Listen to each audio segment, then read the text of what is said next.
Is Florida's Anti-Riot Law Unconstitutional? A paper by Sarah Falkowski in the fall of 2021. HB 1 is a bill signed by Florida Governor Ron DeSantis in April of 2021 in response to countrywide protests regarding police brutality against people of color last year. After the murder of George Floyd in Minneapolis, Minnesota, by police officers during a stop, the country exploded with protests. These protests were held under the slogan Black Lives Matter. Despite the law being enacted mere months after the Capitol Hill riots, only the Black Lives Matter protests were mentioned at DeSantis' press conference. The HB 1 enhances penalties given for any crimes committed during a riot or violent protest. It also allows for the holding of protesters until after first appearance, with a minimum requirement of 1 night in jail. It creates new tiered felonies for violent demonstrators, both organizers and protesters alike. The local government where the protests would take place could lose civil liability protections. This would occur if they were found to be interfering with law enforcement responses, threatening budget cuts if such actions occur. Destruction to property becomes a felony carrying a lengthy sentence. Such property includes memorials, plaques, flags, paintings, structures of historical events, or people, and would be considered a second-degree felony punishable with a sentence of up to 10 years imprisonment. This section was in reference to the defacing of Confederate monuments during protests occurring in other parts of the country. Largely, Florida was considered to have had peaceful assemblies.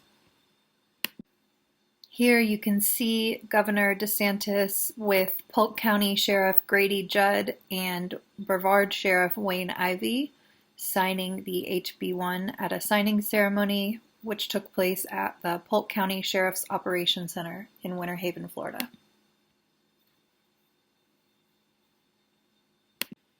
A lawsuit was then filed by the NAACP Florida Conference, Dream Defenders, Black Lives Matter Alliance Broward County, and other organizations against Governor DeSantis and state officials. All plaintiffs involved in the suit work directly against systemic oppression towards people of color. They are nonprofit-based organizations with a collective interest in empowering Black communities and fighting injustice. They felt that the bill directly targeted their efforts.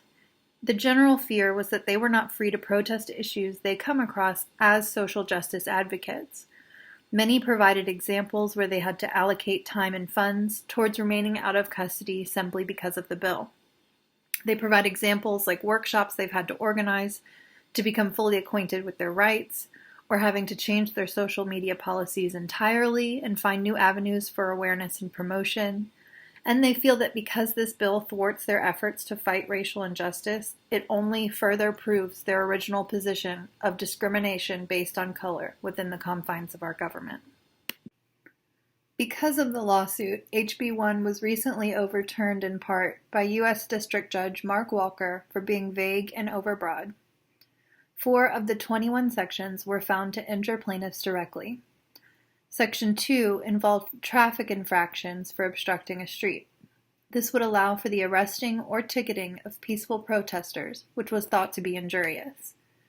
Section 14 made cyber intimidation by publication a new crime, and this section was found to be overbroad. The concern with this section was that by naming someone on a post, they could be held criminally liable. Section 15 defined the term riot and is possibly the largest source of contention regarding the whole bill. It was found to be both vague and overbroad. And finally, Section 16 withholds bail for arrests under unlawful assembly. Due to the ambiguous nature of the statute, the judge claimed that it consumed vast swaths of core First Amendment speech. Vagueness and overbreadth are protections of our fundamental right to the freedom of speech in the First Amendment and the due process of law in the Fifth and 14th Amendment. These doctrines are afforded to us as a part of judicial review. Judicial review is the checks and balances that are afforded to us as citizens of the United States. It was first established in Marbury v. Madison when Chief Justice Marshall famously explained its core purpose. It is emphatically the duty of the judicial department to say what the law is. Those who write the rule to particular cases must, of necessity, expound and interpret the rule. If two laws conflict with each other, the court must decide on the operation of each. When the executive or legislative branch of the government writes laws, the courts are able to review them. The constitutionality of such laws can be invalidated by the judicial branch accordingly, which is what we've seen here with Justice Walker. This ensures what laws being written by the legislative or the executive branch are fair and valid.